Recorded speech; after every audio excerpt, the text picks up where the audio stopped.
रमाउँछ जहाँ सिर्जना फुल्छ त्यहाँ संस्कारको सौरभले सुवासित भई उज्जवल भविष्यको आधार बन्छ त्यहाँ उज्जवल भविष्यको आधार बन्छ त्यहाँ। धन्यवाद छ कार्यक्रम सञ्चालकज्यू, यस सभाका सभाध्यक्ष महोदय, प्रमुख अतिथिज्यू, विशिष्ट अतिथिज्यू, साथै हामी जस्ता विद्यार्थीहरूलाई फलाउन र फुलाउनको निम्ति यस्ता कार्यक्रम आयोजना गर्नुहुने आयोजकप्रति हार्दिक आभार। हाम्रो शब्दहरूलाई तराजुमा तौली दुधको दुध र पानीको पानी छुट्याउन आसिन निर्क्षीर विवेकी निष्पक्ष निर्णायक मण्डलज्यू, मेरा प्रतिस्पर्धी साथीहरू, अप्रतिस्पर्धी साथीहरू र सम्पूर्णमा स्वीकार्नुहोस् म सुयोग खड्गाको तर्फबाट नमस्कार नमस्कार नमस्कार। सर्वप्रथम त स्वर्गीय सन्तोष कार्कीलाई हृदयदेखि नै हार्दिक श्रद्धाञ्जली अर्पण गर्दै आज बाल मैत्री संस्कार उज्जवल भविष्यको आधार वक्तृत्व कलामा भाग लिन पाउँदा आफूले भाग्यशाली ठान्दै सभाध्यक्ष महोदयबाट म मेरा विचारधाराहरू प्रस्तुत गर्नका निम्ति अनुमति चाहन्छु। सभाध्यक्ष महोदय, बालबालिकाहरूलाई स्नेह, माया, ममता, आत्मविश्वास सहितको उनीहरूको रुचि खुबी अनुसारको मार्ग निर्देशन दिनुलाई नै बाल मैत्री संस्कार भनिन्छ, जहाँ डरले होच्याएर होइन संवादले कुरा मिलाइन्छ, जहाँ तुलना गरेर होइन प्रेरणा गरेर सिकाइन्छ, जहाँ आदेश दिएर होइन आदर्श कुरा गरेर सिकाइन्छ। सभाध्यक्ष महोदय, हाम्रो देश नेपाल वैदिक पुरातन सनातन परापूर्व कालदेखि चलिआएको रीतिथिति परम्परा अनुसार हामीले मातृदेवो भवः, पितृदेवो भवः, अतिथि देवो भवः एवं आचार्य देवो भव भन्दै आएका छौँ, जसमा हामीले नचिनेका हाम्रा पाहुनहरूलाई पनि हामीले हाम्रै दाजुभाइ दिदीबहिनी भनेर भाइचारा विश्व बन्धुत्वकरणको साइनो गाँसिरहेका हुन्छौँ। यही हो हाम्रो संस्कारले हामीलाई विश्वमाझ चिनाइरहेको छ।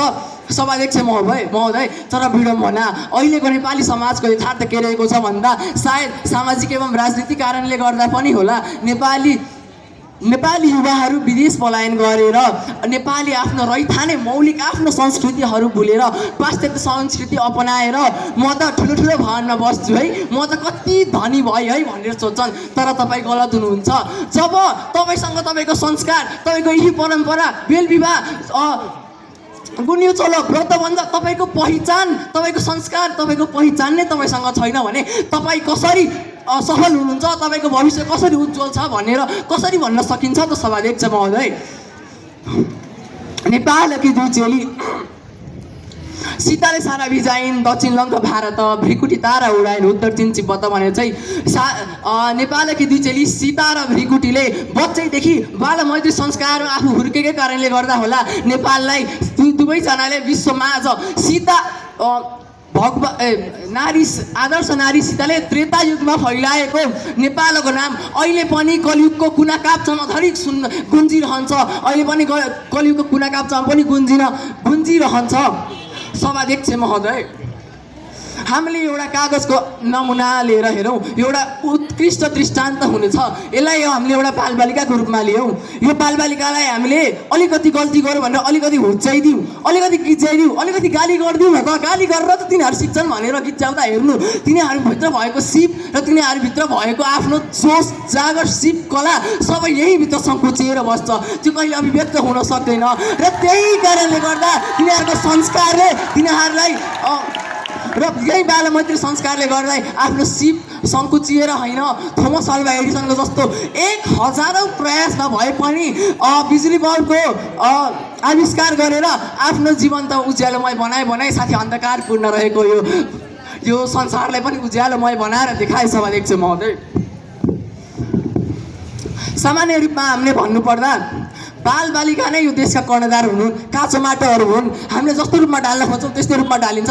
त्यसैले बालबालिकाका अभिभावकहरू पनि आफै कुमालो बनेर संस्कारको चक्रमा जस्तो रूपमा ढाल्न खोज्छौँ त्यस्तो रूपमा ढालिन्छन् भनेर तिनीहरूलाई संस्कारको मार्गनिर्देशन, वृत्ति निर्देशको कुराहरूले गर्दा तिनीहरूलाई सिकाएर एउटा नयाँ आकार दिन सके हाम्रो संस्कार पनि जोगिरहन्छ र त्यो संस्कारले उज्जवल भविष्यको आधार पनि बनाइरहन्छन्। भगवान श्रीकृष्णले भन्नुभएको थियो, उद्धरे दात परात मानव, अर्थात् मानिसले आफैले उकासिनुपर्छ, कसैमा भर पर्नु हुँदैन। र हाम्रो संस्कारले हामीलाई आफैले सिक्नुपर्छ, कोहीमा भर पर्नु हुँदैन भन्ने कुरा पनि सिकाउँछ। अन्त्यमा यथाबीजम तथा फलम, अर्थात् मैले भन्न खोजेको आशय यो हो कि हामीले अहिले संस्कारको बिउ रोप्यो भने पक्कै पनि हाम्रो भविष्य उज्जवल भविष्यको आधारको फल फल्नेछ। यति भन्दै म मेरा 2 शब्दहरू यही टुङ्गाउन चाहन्छु। हस्त धन्यवाद। बालबालिकामा लगानी सुनिश्चित भविष्यको थालनी। धन्यवाद।